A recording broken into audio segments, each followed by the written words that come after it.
Welcome to After the Tower, a podcast about change and transformation. I'm the host, Toland, and I'm excited to share this week's episode.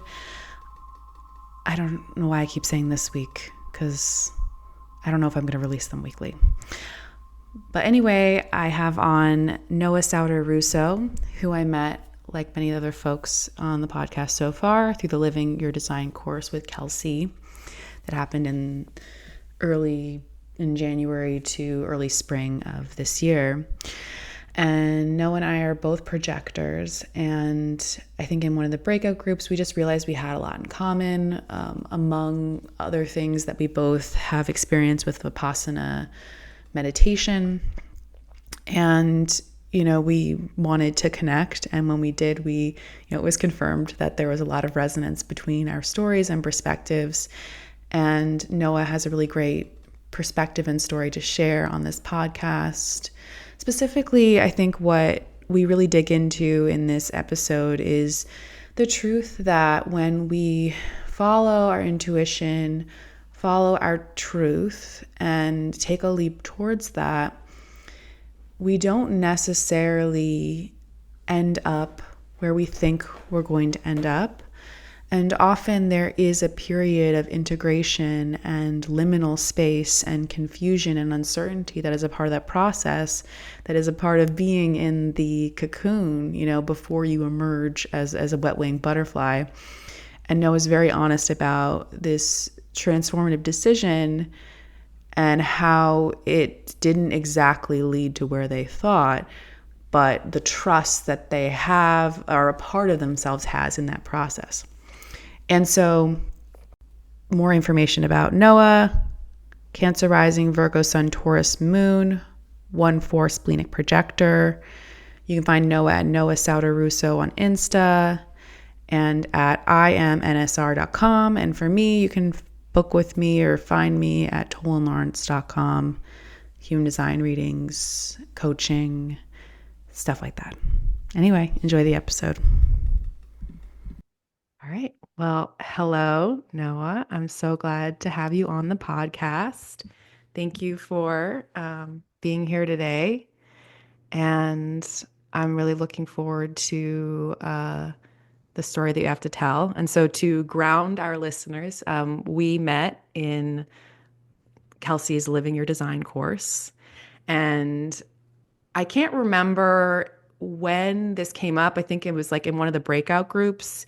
You had mentioned having experience in Vipassana meditation and silent retreats, which I also have some experience in. And I worked at a Buddhist meditation center for a while.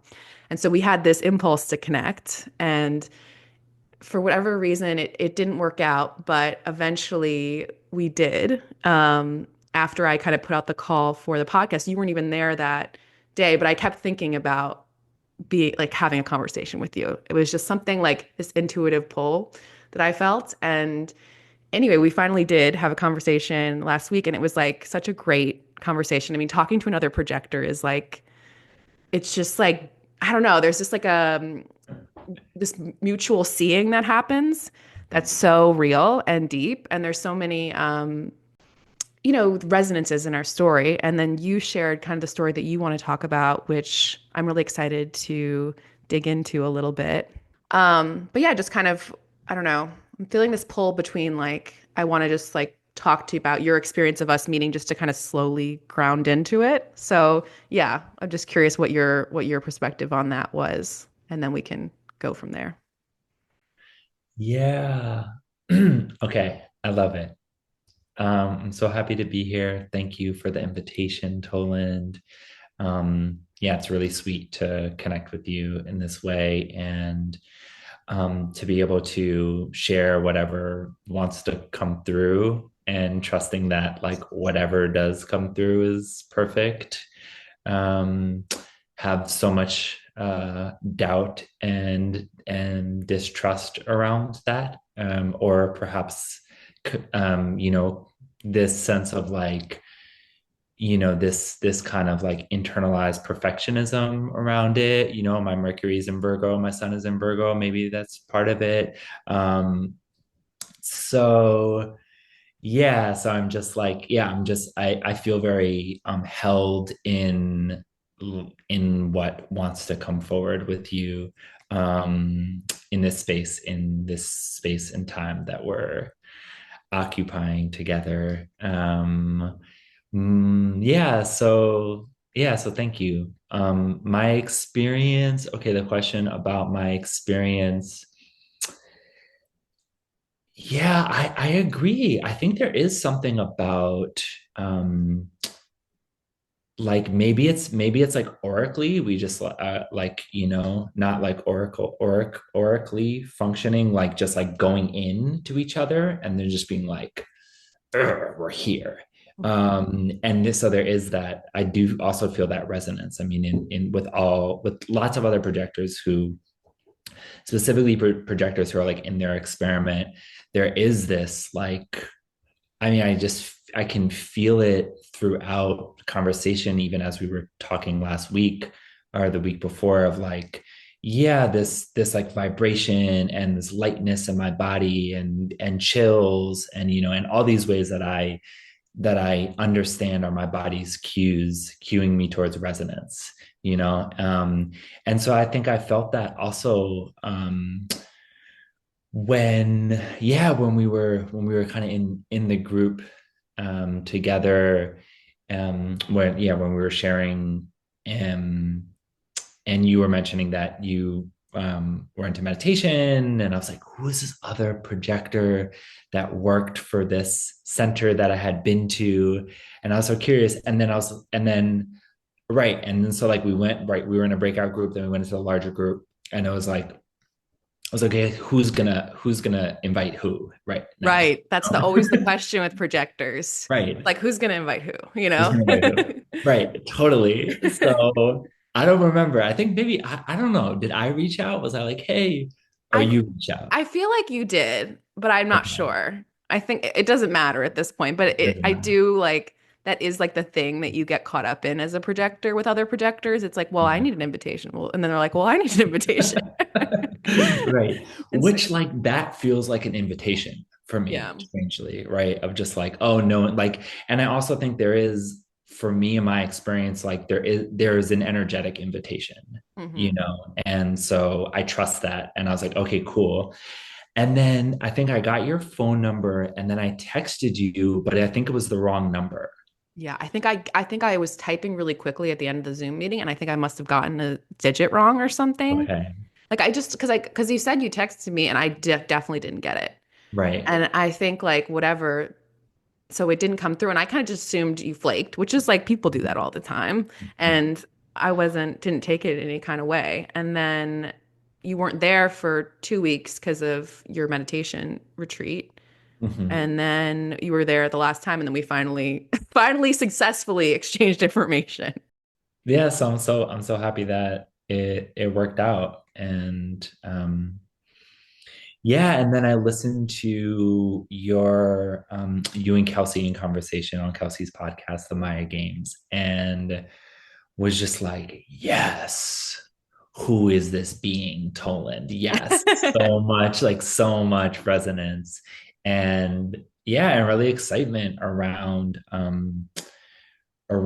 these aspirations for this offering right now feels really timely and important. And so yeah, I'm just like happy to be in this and share whatever I can share and hope that it will be supportive for people.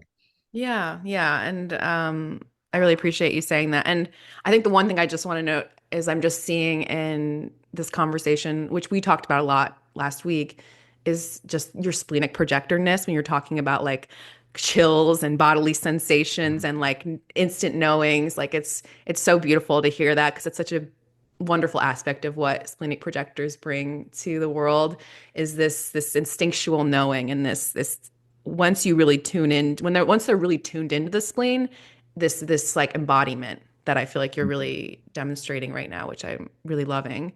And then I appreciate that about the podcast. It's very, and I'm feeling this in the moment. I think I just need to name it to like work through it a bit, is like this nervousness about sharing my voice, this nervousness about sharing my perspective. Because it's just not something I've done a lot. And, on that podcast, I really love everything I said and stand by it. And it's a stretch. It's a stretch for me to share this part of myself, this really spiritual perspective that I have.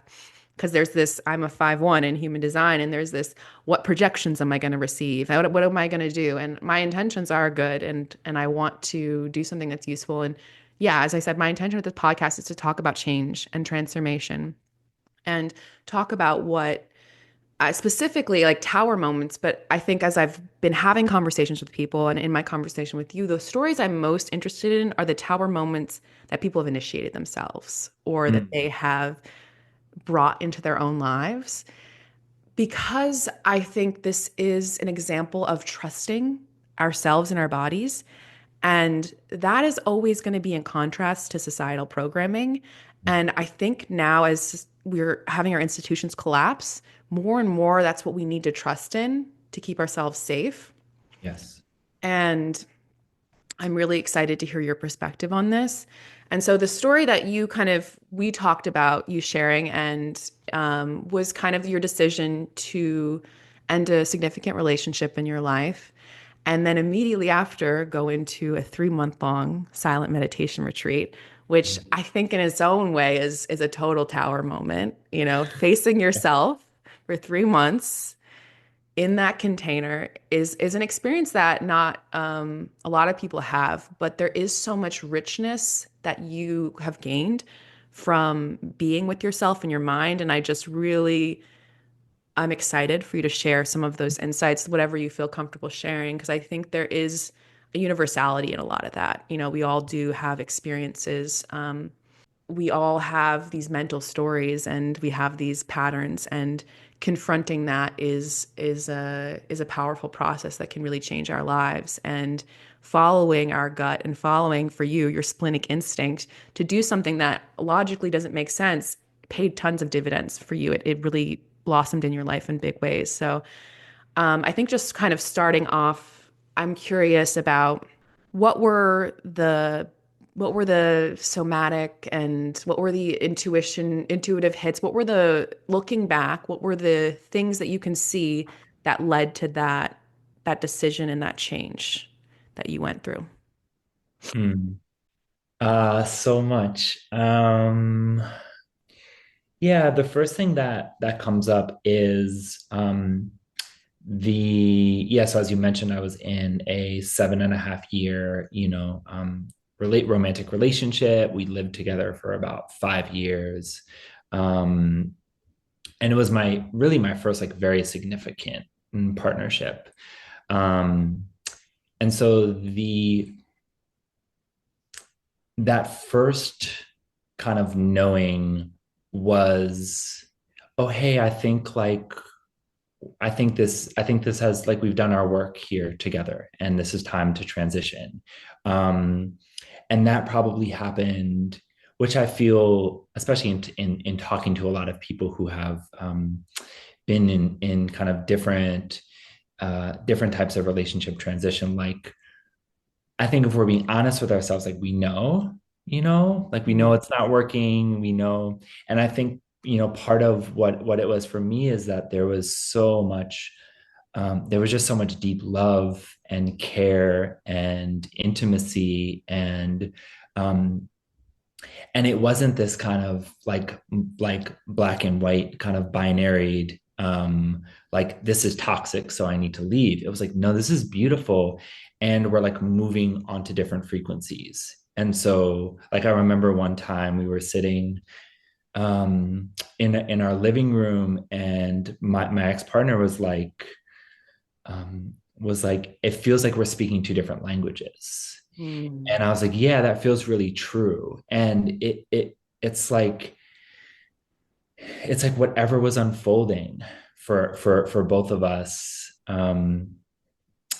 there was this split. It just felt like there was a split. And I think what was challenging for me, and definitely what was challenging for both of us was um, really wanting to hold on to that, and wanting to hold on to the love and the security and the stability, and perhaps even like like there was a subtle like status of it, you know. Mm. There is, I think there, like we're still deprogramming like coupledom, you know, kind of hierarchy, right? And like and the projections around and the you know, like what we map onto those who are unpartnered, right? And so I think that was also bubbling underneath the surface as well. um and but it's like it was so beautiful, and we, you know, it's like here's this person that like we relied on each other, and sometimes that shadow of reliance, which was codependency. And I think that's part of what I have been learning from the relationship, since leaving the relationship.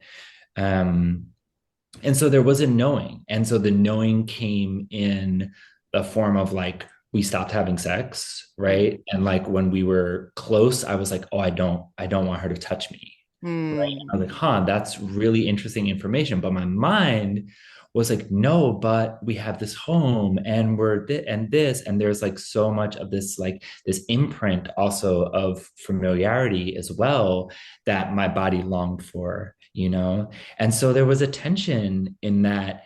But if I'm being honest, there was also a knowing. And and so, you know, fast forward a couple of years, I had just finished in 2023.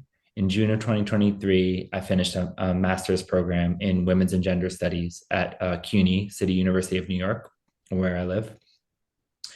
And I had applied to, because I was like, I don't know, in this long transition from doing a particular type of work for a really long time and moving into some other work, specifically around doing some healing work on the masculine, and was like, okay, so I can do that through social work school, right? And so I applied to social work school, got in, went to the orientation social work school, and I was just like, again, they're just sitting there and just being like, this is not it.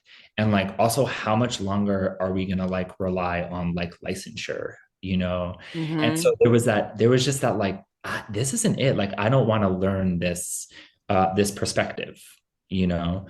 Um, and then again, it's like watching the mind kind of, well, but you know, you can get a job, and then this, and then there's some security, and so on. Um, but I think, yeah, just really feeling into like, oh, this is not my path. This has never been my path. And so in that moment, opening to, okay, like the relationship feels like it's ending. It feels like we're not being in truthfulness about that. And what do I want to do? Like if I could do anything, just being in this playful, imaginative, like fantasy. And the first thing was like, oh, you've wanted to go on 3 month retreat, right? I have been on, as we talked about, like a few different residential retreats of 10 days and a week. Um, and I knew that there was this 3 month retreat that was happening. And I was like, yeah, this is the training that I feel called into right now. And I remember then, you know, applying, and I got in. And the moment that I got in for 3 month retreat, um, it was just like I experienced so much doubt. I experienced a lot of delusion. We all have delusion, but like my particular flavor of suffering is really around doubt and delusion and confusion. And it was just this lightning bolt, like getting the email, and it's like, oh, you're in for 3 month retreat, and this lightning bolt of clarity. And I was like, oh, this is it. And I was like fucking high. I was high for the whole day. It was like really beautiful MDMA high. And so there was like such a like, oh, this is it. But and at the same time, it didn't really make logical sense. So I was like, okay, cool. I'm gonna leave this. Okay, first of all, I'm gonna leave this rent stabilized apartment in Greenpoint, Brooklyn, right? The most valuable thing in New York City. Like, right, the most, and like why I think so many folks like stay in relationships like past their due date, you know? That's real, real. I lived in New York for a while, and that's real, Have real. you? Mm-hmm. But anyway, keep going. Okay, I'd love to hear about if your experience with that, but I can. No, Hmm. I don't have any. I mean, I wish I had gotten into some Randstad Blaze department in New York. I was jealous of everyone that did. Yeah. And I totally got why they stayed, even if the situation wasn't perfect. Yeah. Totally. Totally. Yeah. But yeah, it was this, it was it, yeah. So it was just like, oh, I know what it was almost as it wasn't this simple of like this path or this path, but it was very much like, how much do I want to be in truth actually now?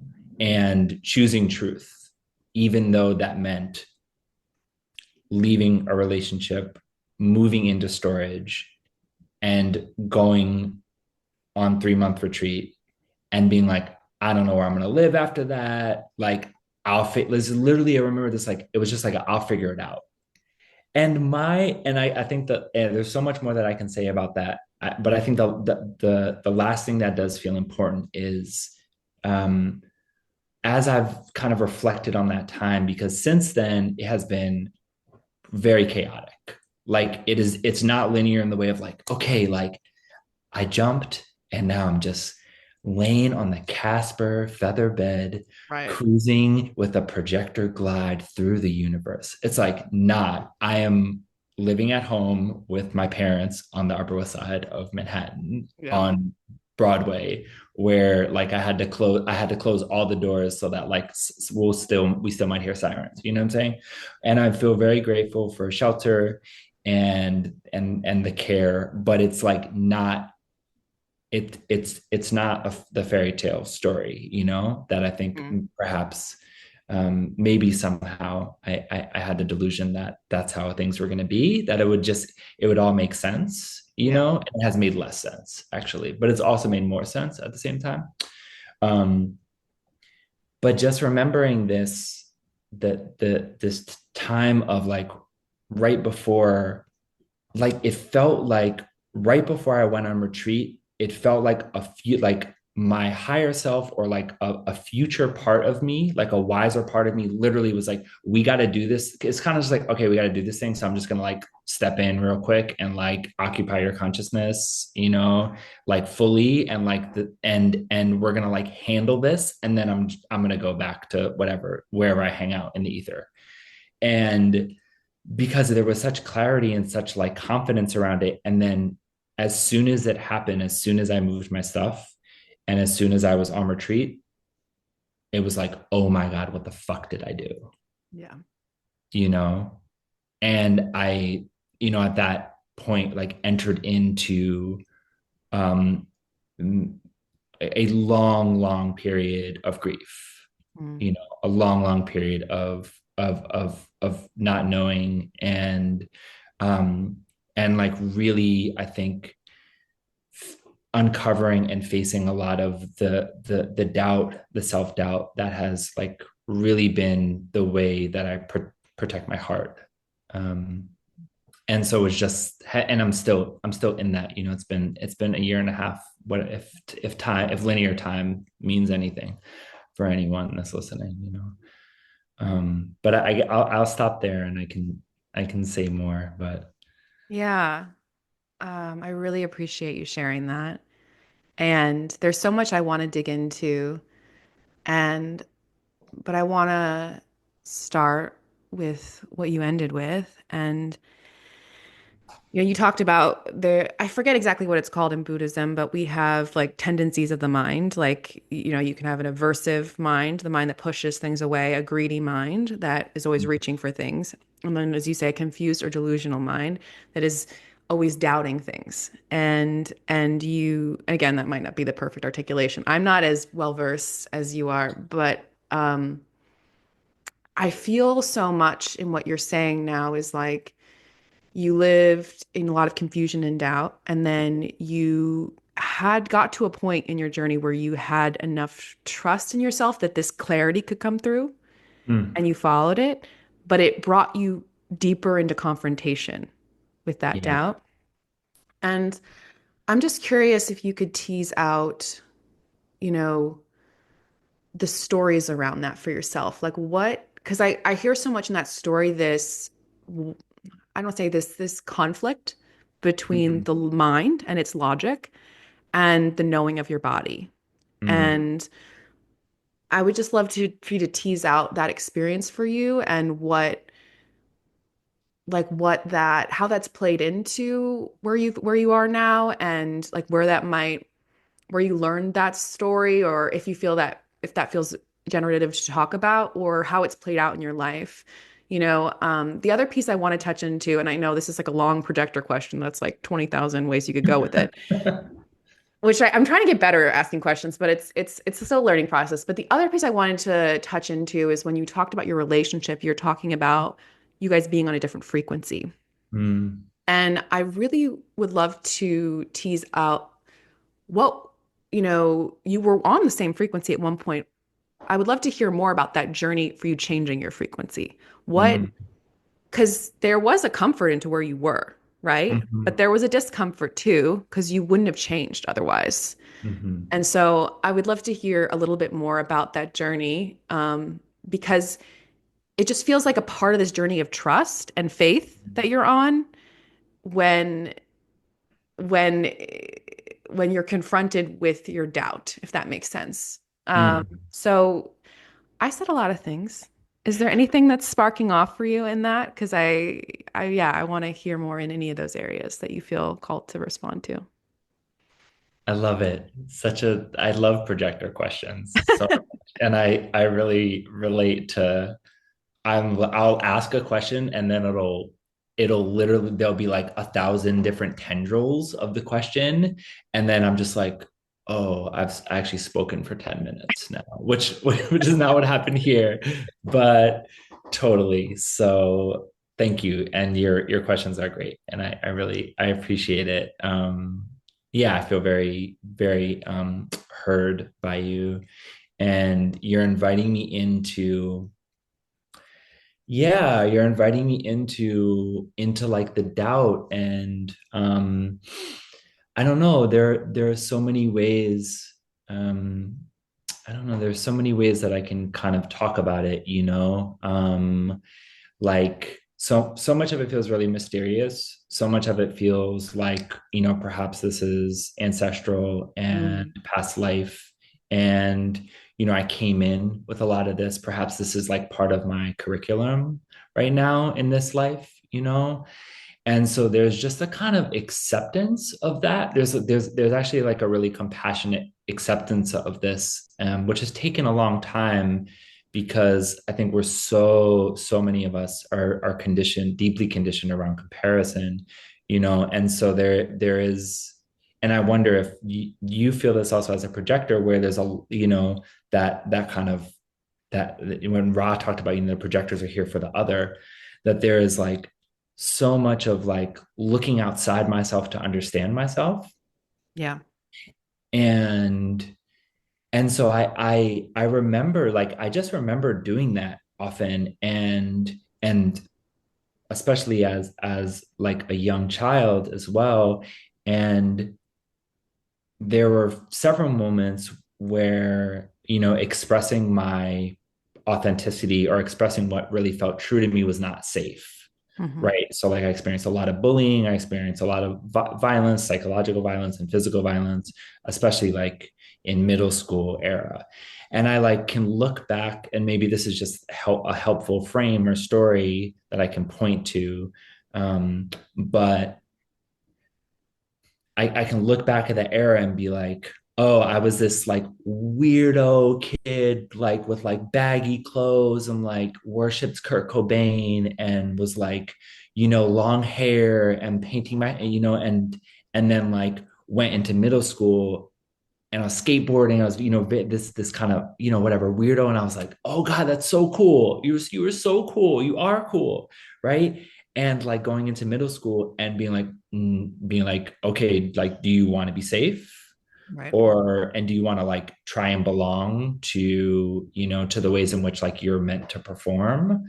And yeah, and so like to put it simply, like I think I chose safety and belonging in that moment, which meant for me like started to listen to different music and kind of like followed what some of the kids were doing and so I cut my hair and, you know, started dressing differently, right? And so you know, if I could point to, I'm sure again, it's like I'm sure there feels like it's so mysterious, and it does also feel just like on the cosmic curriculum for me as well in this life. But there was this like, oh shit, like I want to be safe. I want to feel connected to other people. Like there's so much doubt around like how I'm being and what I'm doing. Like this isn't right because I'm getting beat up after school for this. Right. So I think that that was part of it, you know, and there are other particular instances as like younger that I remember where again it was like the authentic expression that was moving through me was silenced or repressed or shamed or you know. And I think that my response to that, as you were saying, was like we each have like the three poisons that you were talking about, like greed, aversion, delusion. Is like, yeah, I just think it's like what I mean, we all have these, but it's like what kind of what's your particular flavor. And so mine was just like self doubt. So those were some of the kind of early instances around that. And then, yeah, and I think, you know, like delusion and doubt, right? You were saying I was just on this retreat, I was working a lot. It's like delusion is like, it's so slippery. Mm. It's like you can't see it. It's like greed is kind of like, oh, it feels tangible. Like I can see greed, I can see aversion. But delusion is like this filter through which all of my experience exists and the way that I am and interpreting the world and understanding my sense of self. And so not being able to almost see it and then like having space enough through meditation practice to be like, oh, wait, this is just doubt. Like I'm just doubting, but like so often following that doubt as truth, there is a deconditioning for me that has been happening where I'm just like, oh, I actually don't need to believe the doubt because it's doubt, and then I can trust in the wisdom of my body. But that also feels very unfamiliar at the same time, Mm. you know, and that feels new. And I wonder if many of us are being invited or initiated into that now at this time, right? Um, yeah, and then the like the frequency. Well, maybe I'll stop there and then we can talk more about Yeah, I can hop you back into the frequency shift because yeah. I think there's a lot. First of all, thank you for sharing that. And I'm Yeah. truly like I could feel I could just feel like the violence of the bully. You know, I'm just that I'm sorry that happened to you, you know? Yeah. Because that I could feel like the purity of what you're talking about of like this kid who's just expressing themselves and Yeah. being themselves and having it like having this like violent reaction towards it from the peers around you. And of course, it's like, of course, you're going to say, well, I guess I must be wrong about something that I want to do, like, because people are rejecting it. And so it makes sense that doubt would be seated in that. Yeah, and I'm just hearing so much, and especially what you said at the end, this nodal journey that you're on, North Node in Taurus, trusting in the body, trusting in, you know, the presence. There's so much in that. And I think, as you say, I think but I also think it's a bigger story that's happening Mm, globally as our institutions fall apart, as you aren't safe anymore in following the rules because the rules have completely upended. yeah. Like what else do you have to trust in, you know? And there's also like we grew up in an environment where like who would have thought to trust their body because everyone was telling us the opposite of that. And so I really appreciate those reflections. And and it brings me back to the frequency shift because you learn this lesson. And again, like as you say, like I think there's probably a bigger story, like your soul came in wanting to learn that and you know, Yeah. your ancestral things. Like it's the small thing and it's the big thing at the same time. So I want to hold that as well. Like I think maybe your soul just wanted to work on that. And this is like one vehicle for that to come into your human experience. Mm, And also at some point you started to trust or to reclaim that. You know, like I notice right now your hair is long, you know, it you is. know, it there is some there is some shift that happened for you where you decided to start to experiment with trusting, Mm. experiment with connecting to what you wanted. And I'm suspecting that that was what led to the frequency shift, but I will please, if you correct me if I'm wrong. Um, but yeah, I'd love for you to tease out, the seeds of that change in you, because you were in a very different industry before you went to grad school. You were doing something very different. And so I think it would be helpful for context around this moment. Like, what was some of the things that changed for you or how that change came about for you? Yeah, well, I don't, when did I grow my hair out? Um, it's been for a minute. It's been for like maybe 15 years. Um, but just because the hair was long, doesn't mean anything about the internal state. Yeah. Um, I um, maybe took it too much as a symbolic thing. no, no, no. I love it though. I love it. It is, but it is true. I was watching this. I forget what the account is on IG, but it's like this person that like goes and just like talks to children, and like all these children just like spit all this incredible wisdom. Yes, I know Um, exactly what you're talking about. I don't you know know what who I'm that talking about, person right? is, but I know it's all over the internet. Right.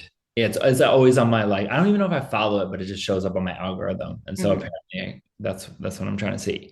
Um, but it was like this, I don't even know how old people are. But it was this young child who was just like just spitting all of this wisdom.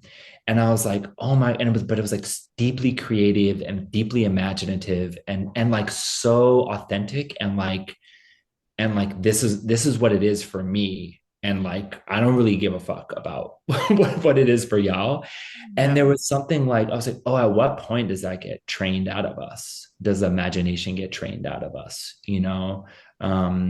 and growing up going to public school, and um yeah, and just being right, really really deeply conditioned by these institutions, and by whatever Western white supremacist patriarchal Hmm. colonial indoctrination. And like and to talk about like the frequency shift is, Jessa Reed says this thing about 2020, which I love, which was like she was like in 2020 it was like we were all on this giant iceberg, and then the iceberg broke off into these little separate kind of icebergs and just started floating away.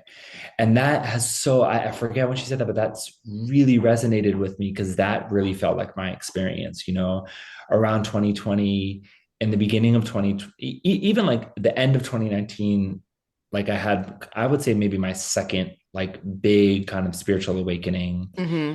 but it wasn't like, yeah, and you and I talked about this in the last conversation. It was very like, it was like grounded and slow in a way. It was just like the aperture was just like getting wider and wider. It wasn't, and I had before that, I had like, working with different plant medicines and having like, ego deaths and oh my God, we're all one, and so on and so forth.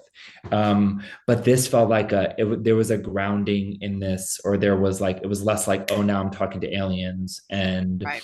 right. And it was more like, oh, it's just, oh, wait a second. Oh, wait a second. Oh, the government. Oh, wait a second. Like, right. And so, so yeah, so that, I mean, that was happening at that time.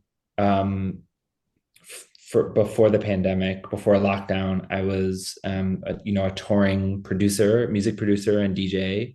And um and I was like living this life that, I thought, I was like, this is the life, right? I'm getting flown to this island to go play music for hundreds of people, and then like, get all, they're giving me drugs, and then I'm like in a nice hotel and so on, and I was just miserable. Like it wasn't it for me, and having that moment of being like, oh, this isn't like like this is not happiness. Like happiness is not here. And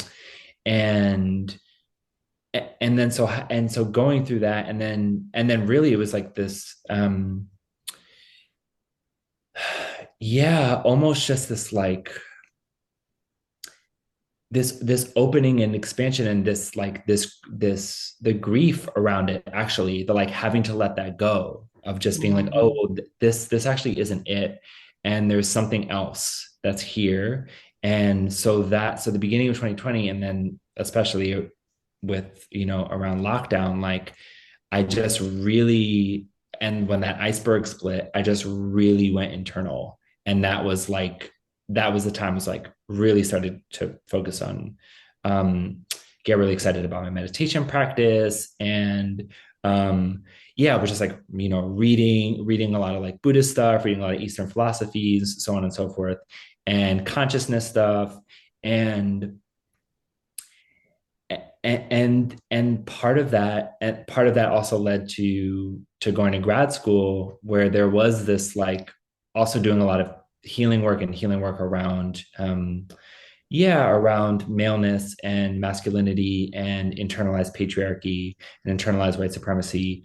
And like, um and there was this like, back to young Noah, there was a sense of like, oh, I see you, and like I am like, I want to integrate with you, like I want to join back in, and Mm. like come into this circle all together. And like, and like I see you, and I see the ways that like you had to alter in order to be safe. And like, so there was a lot of healing around that, and part of which felt like almost like honoring that consciously or unconsciously. I was like, oh, I feel called to go to, women's and gender studies, to go to grad school as a way. And I wrote a lot about those experiences. And I wrote a lot about, the kind of training around maleness and around masculinity, that, and, and so the frequency shift, it was like, it kind of just, I mean, the way that I describe like even going on retreat is it felt like this choiceless choice. Mm. Like it was just happening. Yeah. Yes, I did it, but it was also just happening at the same time, you know?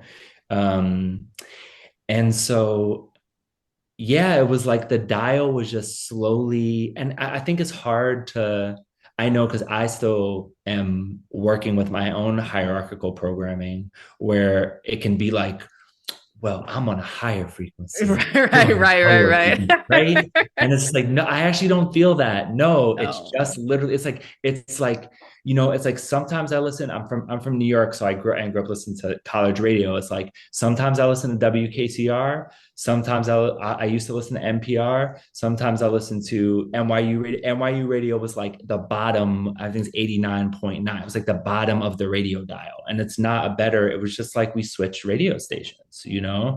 And I think even coming back to our own resonance of just like, when I'm in the field with others, not to say we're listening to the same thing, but there's an attunement, there's a frequency attunement that I'm like, oh yeah.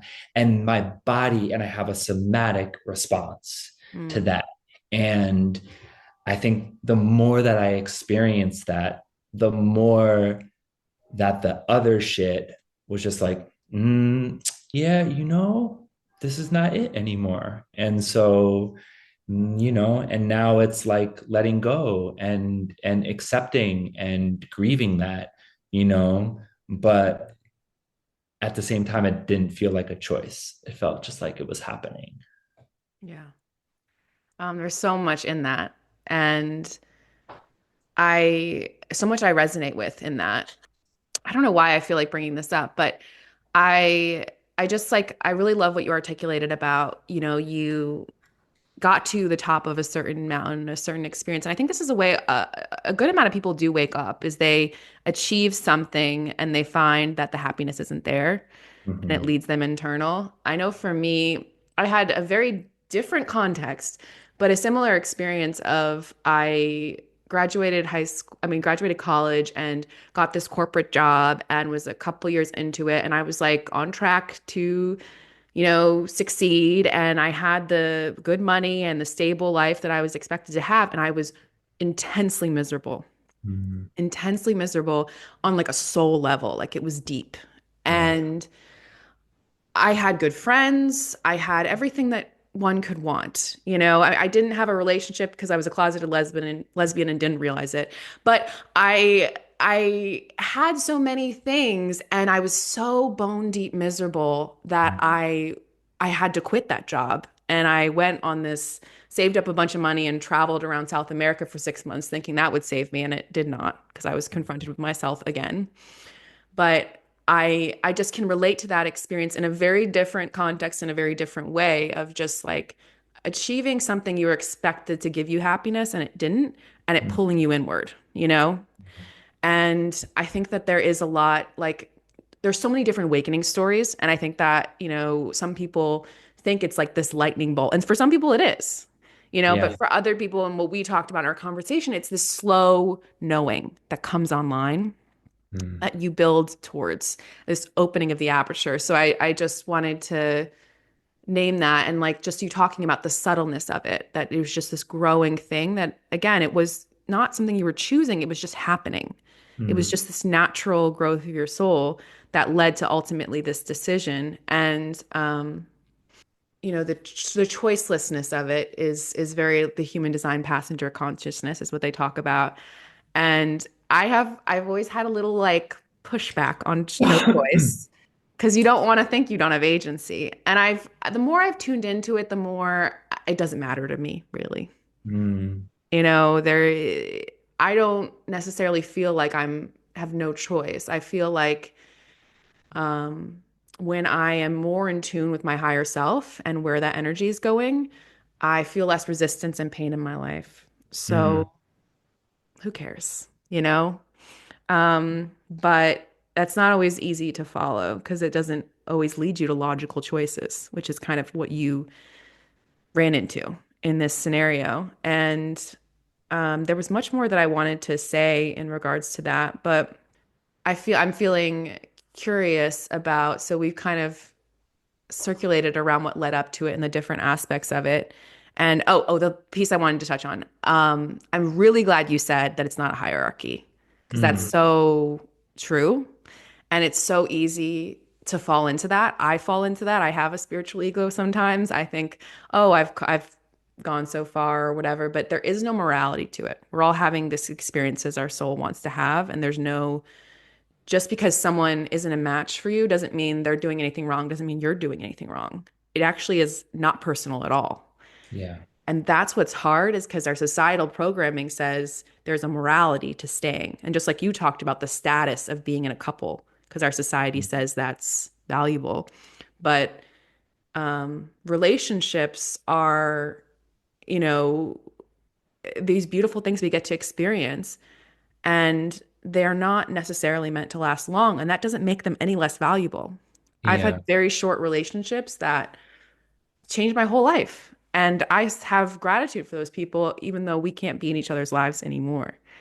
And I think that's very, like, when we're talking about the shift we're going through, in human design speak, from the cross of the sleeping phoenix to, I mean, the cross of planning to the cross of the sleeping phoenix, it is about this presence and this authenticity and this Mm. what's happening in the now, and not this commitment to the long term. So, yeah, I really appreciate those reflections. And I'd love to tease out and go into it if you want to. So you make this decision, you've decided to go on a 3-month retreat. And as you said, when you entered in that retreat, you had this excitement, this certainty, and then you get there and there's grief. It's not as easy as you expected. But I remember in our conversation, you talked about it as an accelerant. It was like, Mm. it really gave you this concentrated amount of time to move through stuff in a way that you wouldn't have otherwise. So I'm curious what you want to share from that experience. Yeah, thank you for that. I'm like wanting to have a whole side conversation with you about 2027. And I think we can I'm go so there. We excited can about definitely that. go there. Yeah. So let's pin it, because Because I like, I'd okay. love to get into the woo woo stuff. Yeah. Yeah. Because I think that's so. that's so alive for many of us, especially those of us that are in like the, Kelsey and Jessa sphere, Yeah. as well. Um, yeah, it was for sure an accelerated path, for whatever reason. It's like, I mean, I think even like weaving some of like this kind of like passenger consciousness, I think like,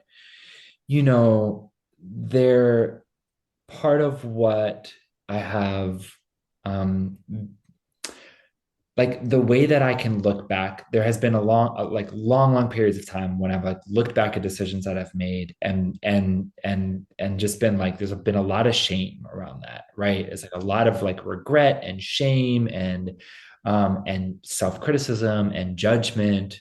Um, and I think, the more that, and I'm not a third line, but I have fucked around and found out in a lot of different situations, you know. Um, and the more that I can just like, yeah, I think like relax a little bit around that, and just be like, huh, like that was an interesting choice. Oh, I left a 7.5 year relationship and in a rent stabilized apartment in Greenpoint, Brooklyn, and moved into storage, and then went to be silent for 3 months. Super interesting choice. Wow. Um, you know, and so it was an accelerator. If Yeah, I mean, if it felt like it felt, I mean, one of my teachers, Kitty Sorrow, says, you go on retreat and you become eyeball to eyeball with your karma. And so there was very much of like, here you go. Like, Mm. here it is, and here is the, perhaps, whatever, this life, past life, ancestral, stuff around doubt, around belonging, um, uh, even around like, I mean, I know I have a defined ego, but like and we have talked about this, like Yeah. the stuff around worth as well, that I also have, um and so, yeah, and so it was all here, and at the same time,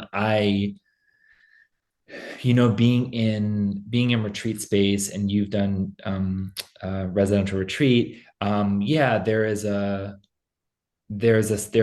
settling, like you're not taking in anything. The only thing you're taking in is like a talk from the teachers, Right. and so like there's no technology, and no phones, and so on and so forth. So like there's a clearing that happens, and for me, it's like in that clearing there is an attunement to the more kind of subtle realms, and through that attunement there was like talking to my guides and angels and ancestors and so on, and understanding that, like, having received messages before that around, particularly around the ancestral work that I'm doing, of like, oh, there's a lot of ancestral grief work that I'm doing on my father's line.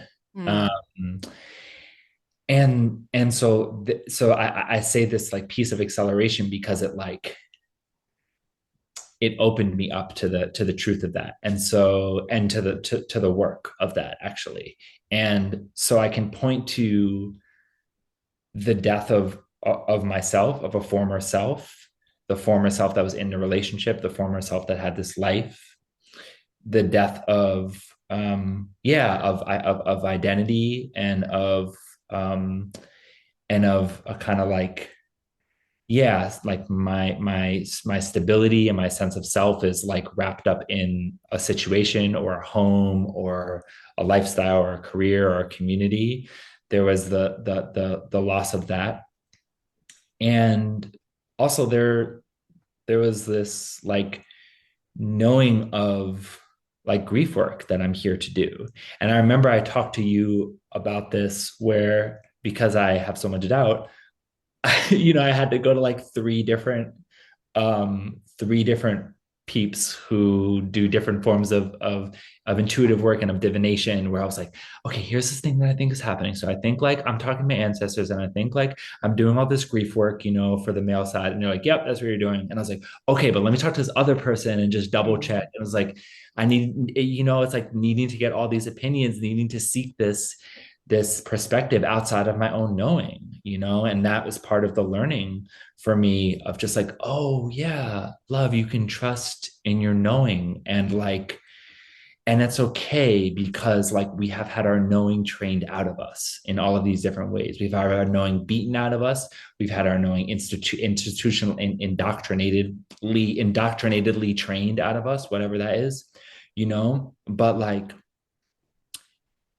so there's compassion around that. And yeah, and there was like a just like opening up to part of the work that I'm here to do. And I remember talking to a dear uh mentor and person, Leah, um who was like, yeah, this is part of what you're doing, and like you may not get you're not going to get accolades for, like, people aren't going to be like, hey, great job on the collective and ancestral grief work that you're doing, Mm. but she was like, but the trees will see you, and the land sees you, and your ancestors see you. And and so I think that again, this like this the kind of the prioritization around the tangible and the material, as this is what we value, it's like, um, there's an opening to other work that this particular being is here to do, and perhaps some of it is unseen work. And so retreat, so coming back to retreat, is like retreat was, I think, part of the like the opening to that. And so it was about my relationship, and it was also way beyond my relationship. Like the relationship and the letting go was the catalyst for this work. Um, and so yeah, and then yeah, sitting with your mind for 3 months is a real interesting experience. It's like, I think some people think like, and maybe this is because like of like, like white wellness shit, but people are Yeah. just like, are you going on retreat? That must be so beautiful. And like, you're gonna get massages and be by the ocean. I was like, nah, I'm waking up at 5 a.m. and I'm sitting with my mind all day, you know? Yeah, you have thoughts about this. Hard relate. And I can't even imagine 3 months. I've done 10 days or 10 nights. That's the longest I've Yeah, ever done. And holy shit is all I'll say. Like to sit with yourself in this room, no escape from yourself, no distractions, no nothing is a confrontation like nothing I've yeah, experienced. And I really getting to see who I actually am, not yeah, what I pretend to be. And we talked about, for me, I tend, and this is like hard for me to admit to, but it's true. Like I tend towards aversion. I tend towards, I want to push things away. hmm, And it was hard to see me like, for example, like I have enemies on retreat, every retreat. Like, mm, like there's someone who's my new enemy. And I'm like, why am I thinking this way? This person's doing nothing. And I'm like, well, no. They walk too slowly or they sneeze too much. And just the point I don't even know why I'm saying that, but the point I'm trying to say is that that is the thing about these silent meditation retreats. It's a real confrontation with yourself. mm, And but the point is that yeah, I just hard relate. It's not there's no massages, there's no it's it's mm, it's a very disciplined practice and it there's an intensity to it that isn't for everyone. yeah, But exactly. like I don't recommend it to everyone, Yeah. but the the wisdom if you really integrate it that you can get from that experience is is really valuable that I Mm, found. That the integration and the understanding of yourself that you can come to, that you can carry with you is so valuable. But the problem is integration. You have to do that. Mhm. And it's the same thing for psychedelic experiences I found is like, yeah, you can have a really transformative experience, but you need to take that out. And that takes practice and understanding. And, um, but there's so much else you said that I want to touch on, but of course I'm lost my way. But I, I do want to talk about that, the integration, because as you said, Yeah. and I really appreciate the honesty you said at the top about how this hasn't been a freaking fairy tale, trusting yourself. Yeah. And you trusted yourself and it led you to this very deep and important work that you're doing in a spiritual level that isn't flashy. That isn't exactly what society would say that you should be doing. And you left a stable situation. And I'm also just thinking about your profile, like a 1-4, Mhm. stability is important. And yet your path required you to create some instability to change and in a way that needed to happen. But Yeah. there is a fallout to that. And I would love for you to share just what has been up for you on that journey since, and what you're kind of starting to learn about your path. And, as you said when we talked last week, you're in this liminal space right now. Like you actually don't know what's next. And Mm. that's such an uncomfortable place to be. But that is like a part of transformation. And that's the other thing I wanted to mention that you talked about, like the grief there, that is part of alchemical processes. Like there is no skipping Mm. that. And that's what I keep coming back to in all my conversations that I'm having with people. There is no skipping the pain, the grief. I mean, you Scorpio South Node, like that Mm. is part of change. That is how things happen. We're here and things are hard, but without the discomfort, how would we grow? How would we experience new things? How would our consciousness shift if not for those things, as painful as those can be? And what I love about Buddhism and why I was so drawn to it was this acknowledgement of the reality of life that, yeah, it's not freaking comfortable. It's actually discomfort. It's actually suffering. And actually, guess what? It's always changing and everyone dies, just so you know. They start at the top with that. And what Yeah. a relief that was when I first encountered it, because I was looking for meaning. I felt so empty. And Yeah. then they're like, yeah, it's painful. Like, sorry, like this is what it is. And I found so much comfort in that. And so, yeah, I would just love for you to tease out anything you want to around that, but just what it's been like being in like a true liminal space where you actually don't know what's coming on the other side. You don't really see it. You made this huge leap and now and again, as you said, it's been a year and a half, but that's what change takes. It doesn't happen Yeah. in an instant. I mean, there are exceptions, but for me, that's never been my story. It's never been my story. And I, I, I'm, I'm glad for it in my own way. I don't know if I feel like things happen at the rate that I like to integrate them. But yeah, so anything you want to speak to on that? Yeah. Yeah, totally. Yeah, I had the same I love all of those reflections and that question there. I had the same experience of yeah, of like being with, the Four Noble Truths and this right like first teaching of the Buddha and just being like, oh, this is right? This is suffering. This is Yeah. dukkha, right? And like just the simplicity of that. And then it's also, I think, yeah, the I think for me, the again, it's like going back to this truth telling. It's like being more and more in a space of like what is inauthentic and what is not truthful is like completely untenable right now. It's like, Mm-hmm. can we tell the truth about this collapse right now? Can we tell the truth about white supremacy? Can we tell the truth about patriarchy? Can we tell the truth about the conditioning of these systems that live inside of us?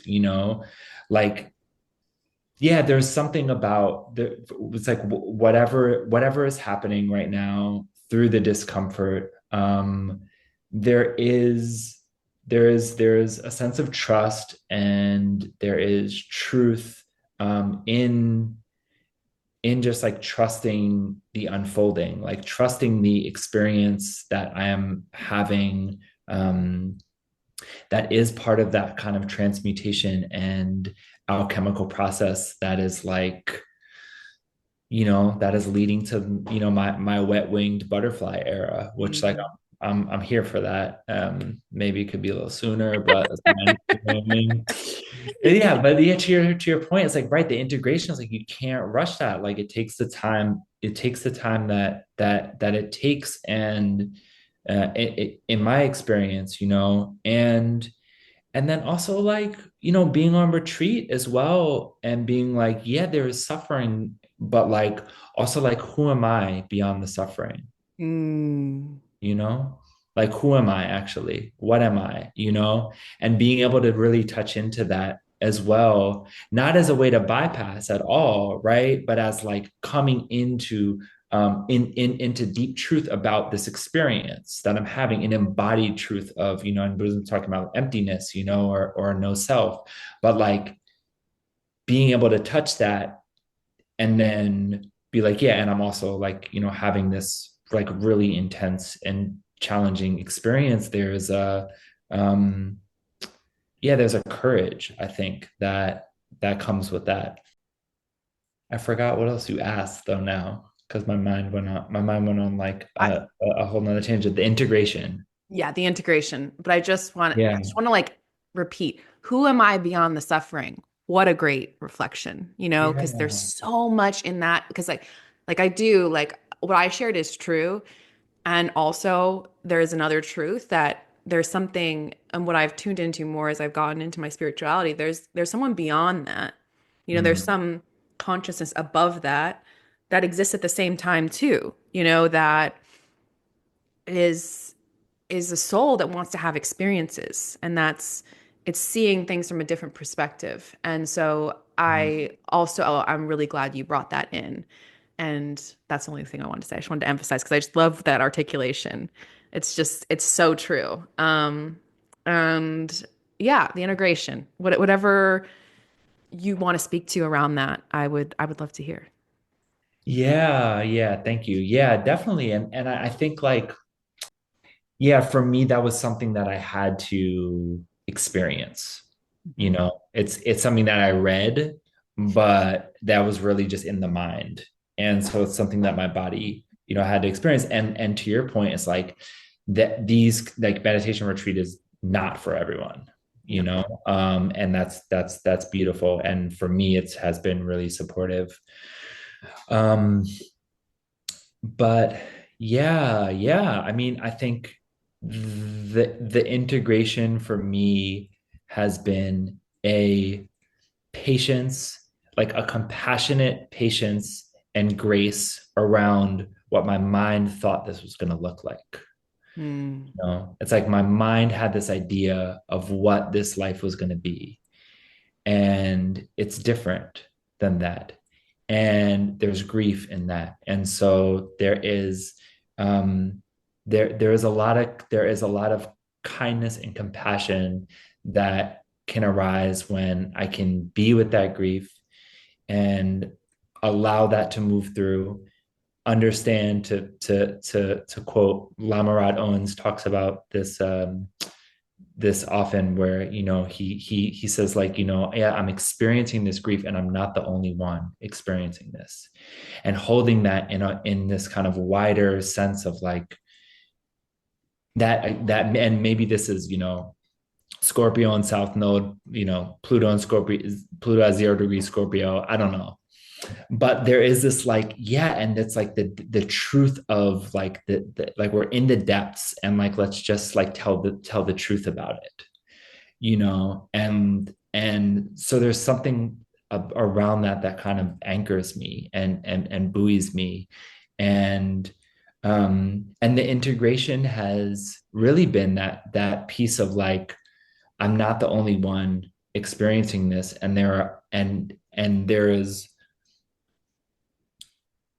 there's one story where I can look outside myself and be completely confused and disillusioned. And then there's another way of looking and syncing up and aligning with people, who are also in, like, we're in the Bardo collectively. And so like of course like there's a rerouting and there's a shaking up, and I'm just like, chilling in the cauldron right now, not actually like literally chilling, like I feel like the cauldron is hot. I'm like, but I'm hanging out in the mix, and there is a kind of like reorientation happening, and I just choose to trust that. I choose to trust that, but I have to remember that every day, because I often don't remember that, and I can really get stuck in, you know, this shouldn't be happening. Um, Lots of victim consciousness stuff. Why is this happening to me? um, and why did I just turn 40 and I'm back with my parents? Like there's a lot of shame around that I've really had to face, and then I've had to really decondition again, that like this isn't happening the way that I thought it was, which is the first thing that when I sat with ayahuasca is the first thing that she told me. It's like, this is not going to happen the way that you think it does. And so yeah, so the integration, I think, is just showing up to that truth with kindness and compassion, and doing work, creating from that place, making offerings to the collective from that place, in whatever way feels exciting and generative, and just like continuing to do that work, and continuing to trust. And also I'm just like, I have no fucking idea, but also I'm just like, oh, I can talk to Toland, and it can have this beautiful couple hour like conversation that's going to fill me up, and like that is deeply resourcing, and that also feels like part of the integration. And so like I didn't feel this way, you know like at a hotel room, like, still high on cocaine at 5 in the morning, after like playing a gig. Like, this is a different kind of experience. Um and I also just like, I don't fucking know. I mean, the more and more I'm just like, I don't know. I'm just here, and this is what's unfolding. And I think, like, I think I know a little less about. I understand passenger consciousness, but I'm newer in my experiment. So there is a like, what is it? What is the actual experience of passenger consciousness like, right? Mm. And so I am in that a little bit, just like, all right, I'm just like watching it unfold, and yeah, and I feel so grateful for human design. I feel grateful for like this system, and understanding type and strategy and authority, um and it's been really supportive in, yeah, in loosening the illusion of control, that I have control over any of this, because I don't really think I do. Oh my gosh, there's so much in that. That's beautiful. Yeah, there's so much I want to reflect on and say, but just to really appreciating that reflection and the truth of it. And yeah, I'm feeling drawn to back to you talking about truth telling and being honest and being authentic and the importance of that. And then also the piece that you said about not being alone. And Mhm. that's really my intention with this podcast and why I'm so grateful for you vulnerably sharing this. Because if one person listens to it and they're going through the same experience of you as you, or some similarities, they will feel less alone in that experience, And stories are more powerful than I think I even realize sometimes. But there are so many people, random people on the internet, who have told their stories that have shifted things for me. Mhm. And they don't know that, or people I've met in short-term ways that have shifted things for me, and maybe they don't even know that. And I just think coming back to the idea of our interdependence and all of our connections, like, you know, you aren't alone in this experience, even though there is the sensation of that, and that is a real sensation. Yeah. You're not the only one. And also, you have so many witnesses. The trees are witnessing you. The rocks are witnessing you. Even in New York City, there are a couple. The sky is witnessing you. Your guides are witnessing you. They're Mm. all there. And I had a conversation with Maru for the podcast, and she talked about that. She was like, I was going through a period where I felt very alone, and I came into relationship with these rocks in this park. Yeah. I came into relationship with these trees in my neighborhood. I tuned into where there was community and connection, and that was a source of comfort. And then Mm. the other piece I want to talk about, and I think this will lead into the 2027 stuff. And again, for two projectors, we never know when to stop. So let me know when that feels true for you. But I do, Yeah, I'm I good do for now. want to, I'll just say one more thing before I get into that, because I just really, yeah, I can really relate in certain ways to what you're talking about, because I went through an ayahuasca experience, and that rattled my whole life. And um, I feel like just now I've integrated that and I'm coming to the other side of that. And it took forever, and it was a really uncomfortable experience. And so I'm feeling a lot of resonance in what you're sharing. And but anyway, Yeah. the thing I want to talk about is you were talking about collectively we're in the bardo, collectively we're in a Mm. shift. And as you say, like we're seeing our systems for what they actually were, which was, patriarchy, colonialism, capitalism, the violence of what we were waking up from the dream of what we used to think we lived in. And we are really facing ourselves and seeing our institutions collapse and become the most like, sorry, for lack of a better word, fucked up versions of themselves. Mm. And that relates to, you know, I feel, and again, I don't need other people who aren't in our world to agree, but there is a huge shift, like a humanity shift that's happening, a frequency shift that's happening that we're have our individual stories in, but is bigger than us.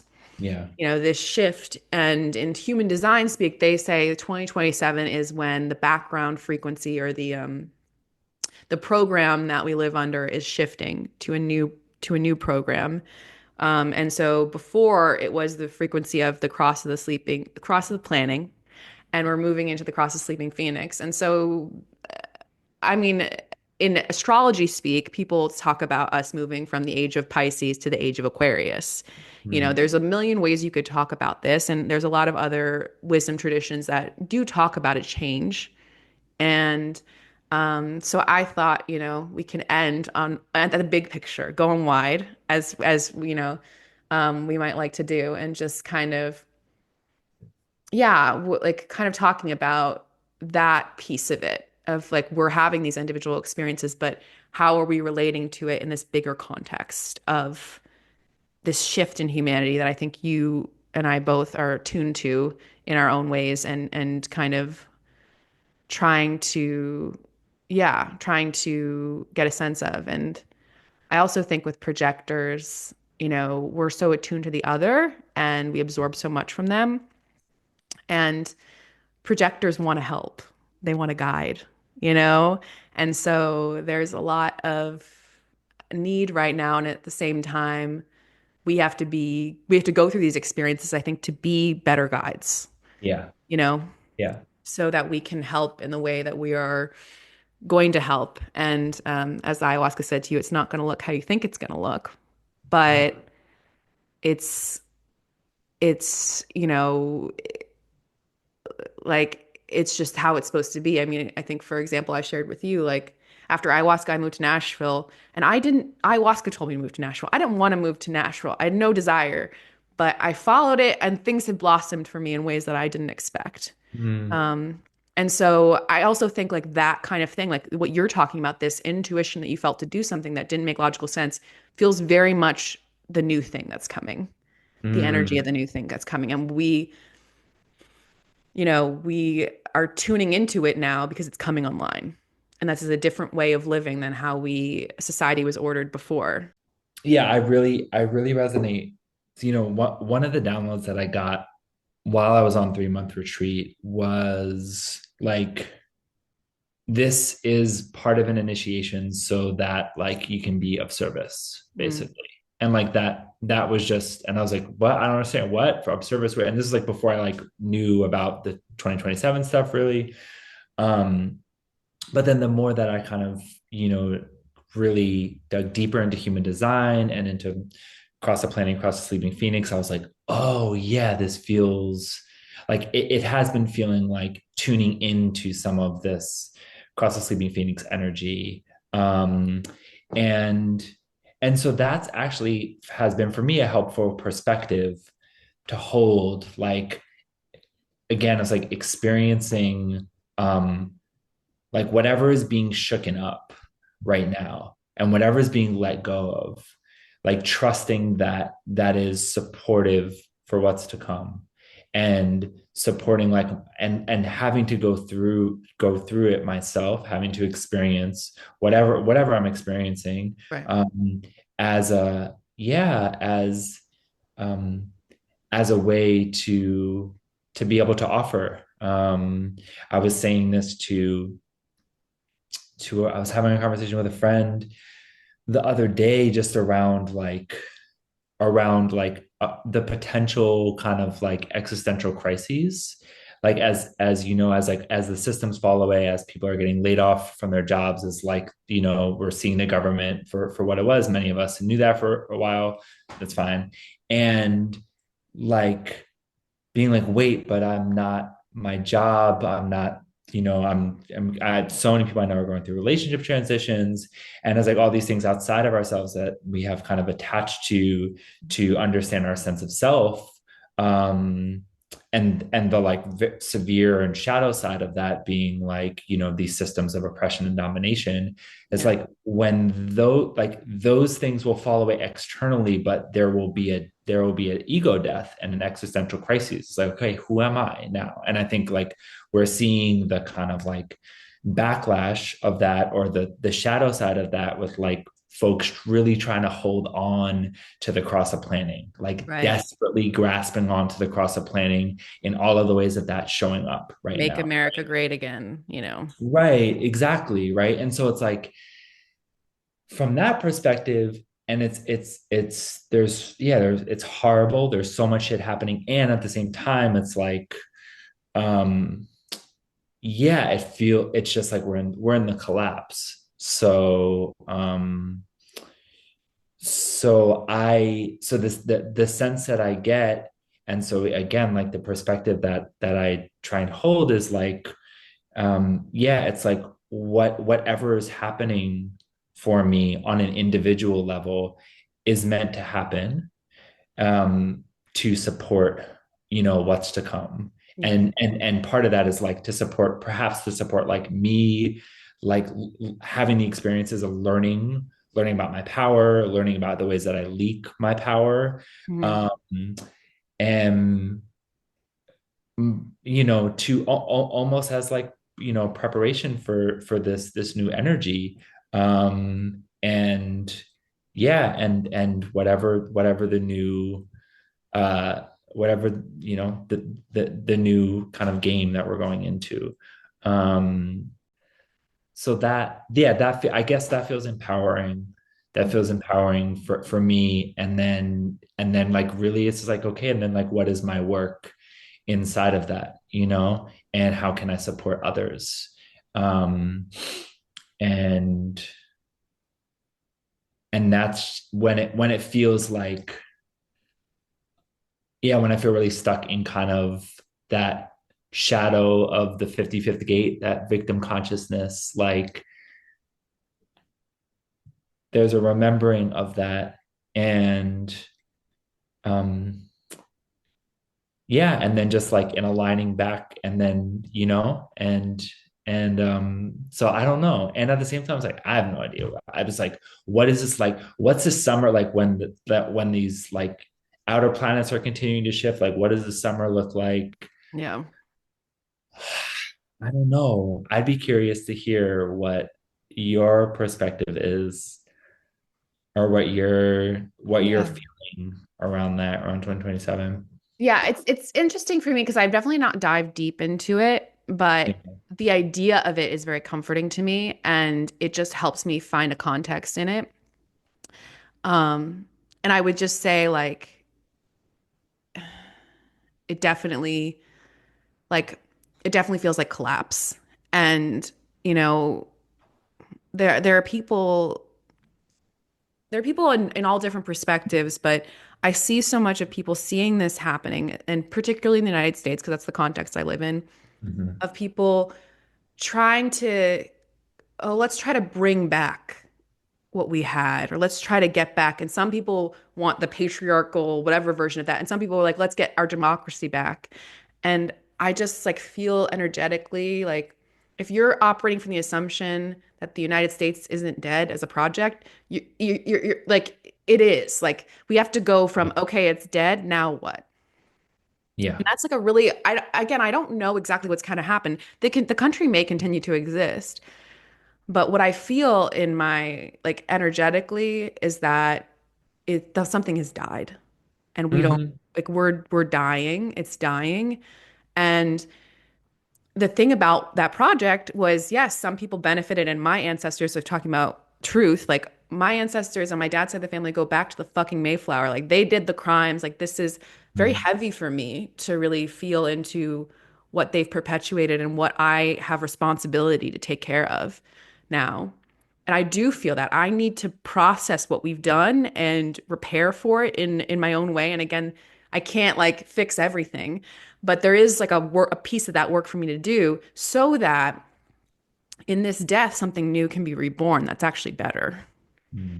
And because as much as the old system had benefits and what we'll miss, um, it was so oppressive. So many people had to really suffer for some of those benefits that to me, and I think as we're waking up, is not worth it, you know?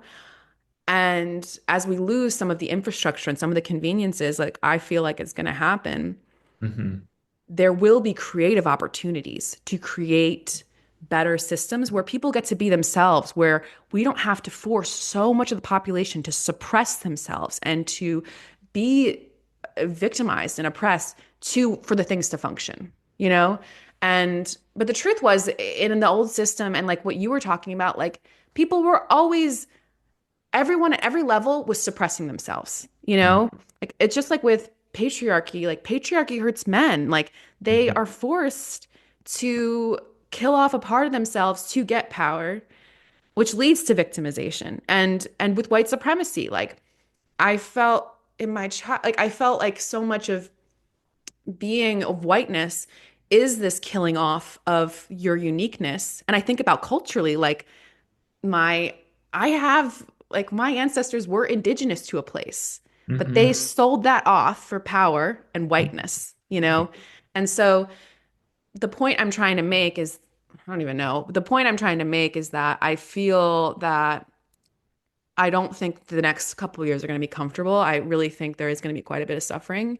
Yeah. And I don't take that lightly. It actually really hurts me because I know that the people who are going to suffer are those that are most vulnerable, and that's really not something I'm happy to see.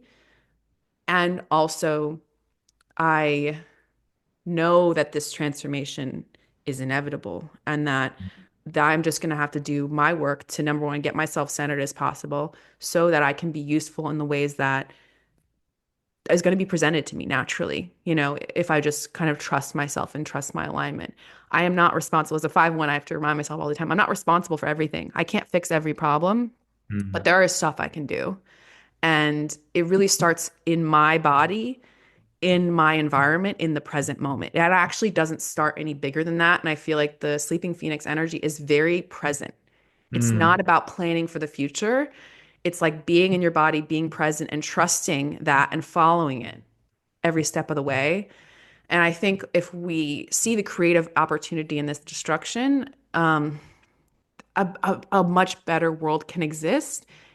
It won't, it'll be more authentic, it'll be more honest, it'll be maybe less stable.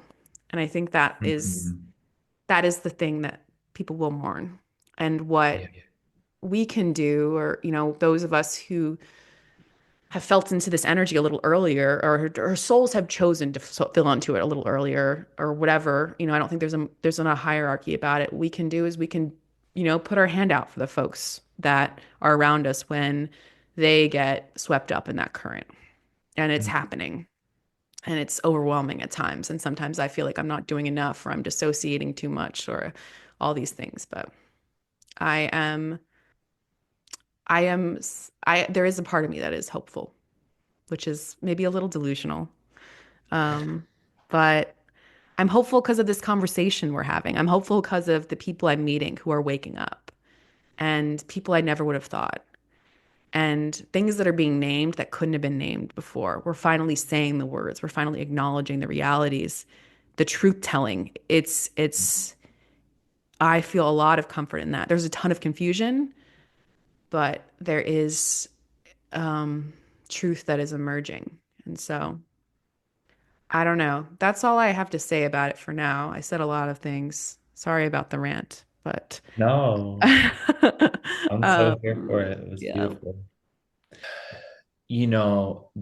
There is a kind of prophetic the veil, whatever. Folks are in grad school. I wrote a paper about the apocalypse, and then everyone started talking about the apocalypse as the unveiling. So I feel kind of corny, like saying, the root of apocalypse is unveiling. But it's the unveiling, and um and yeah, and that prophetic, like the prophet, is not really predicting the future. It's like people talk about, are talking about, Octavia Butler and Parable of the Sower and that like prediction, but it's like Octavia Butler is just telling the truth about the moment, like Yeah. just reading the tea leaves, you know what I'm saying? And so, yeah, I think those of us that are attuned to that for whatever reason, and that are like really doing the work to, yeah, to support us individually and collectively in whatever is to come. um Perhaps one can derive some hope from that, but that hope is not divorced from like all of the suffering Yeah. as well, right? And so yeah, just appreciating, I think, like this podcast project that you're doing. I feel really excited about it, and one of the reasons why I was like, fuck yes, like I definitely want to talk to you about change and uncertainty, is because I think, to your point, like it is really supportive in, like, as folks are, as the like illusion of stability is falling away, or the illusion of like, well, if I just like buy this house, or I just get this job, or if like all of the kind of like, all of the forms that the cross of planning has taken, that we have, put a lot of faith in as they are crumbling. um I think that, and yeah, my hope is that people will be supported by others, sharing stories about, yeah, just being in liminal space, and being and as you're talking about, like, yeah, like how do we get really comfortable with change? And I say that to myself, as my Taurus Moon. Taurus Sun feels you. Right. And I'm just like, what change? Let's just be in a blanket. So yeah, yeah. So I'm just like, yeah, I wanna just like recognize you and appreciate you in this work that you're doing. Because I do think that, like, it will be really beneficial for folks. I mean, from my own self, like hearing, like I said in the beginning, like you and Kelsey on the podcast, it was really supportive, for me, as I am in this, like, I don't know. I really don't know what's next, but like, I do trust that that the experiences that I am entering into and that are unfolding in my reality, like, are supporting me for whatever is to come. And I hope that, that will help me support and offer in ways that feel exciting and creative and joyful and generative, you know. for others as we go through this death portal into whatever is next. Yeah. And I just want to thank you so much for sharing your perspective and the stories and the deep wisdom that you have to share. I'm really grateful that you decided to have this conversation and that you accepted my invitation to do this podcast. Yeah. And I think this is a beautiful way to end. And before you leave us, where can people find you if they want to connect with you and your perspective and your work? Yeah. Okay, so peeps can find me. I'm on Instagram, which is my name at Noah Souder-Russo, NoahSouderRusso. And then my website as well, which is iamnsr.com, www.iamnsr.com. And as the church bells go off in the background. I don't know if you can hear those. And I have my music on there. Yeah, original music that I've made, DJ stuff, stuff about me, and will be starting to do sessions as well. On Exciting. yeah, on Yay. transformation and change and awakenings and support in this time of transition. So that should be on there, and maybe perhaps, but yeah, peeps can also just DM me on Instagram. Beautiful. All right. Well, now I'll officially let you go, and I really appreciate you being on here. Yeah, I appreciate you. Bye. Bye.